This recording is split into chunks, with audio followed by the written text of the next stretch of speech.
میرے نبی کی دعائیں، رب کعبہ کی قسم، میرے نبی کے ہاتھ بھی باعث برکت، سبحان اللہ کہو سبحان اللہ، میرے نبی کی زبان بھی باعث برکت، میرے نبی کا جسم اطہر باعث برکت، میرے نبی کے جسم سے جو پسینہ گرتا تھا، حضرت ام سلیم اور بھی بیویاں میرے نبی کی عزیز رشتہ دار اس پسینے کو شیشیوں میں بند کر لیتی تھی اور کہتی تھی وہ خوشبو دنیا کے کسی کونے اور بازار میں نہیں ہے جو محمد کے پسینے کے اندر ہے۔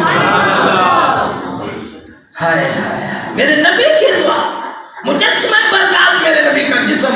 اور آخری بات کہہ رہا ہوں، نون والقلم وما یسطرون ما انت بنعمت ربک بمجنون وان لک لاجرا غیر ممنون وانک لعلی خلق عظیم۔ سبحان اللہ۔ وآخر دعوانا الحمد للہ رب العالمین۔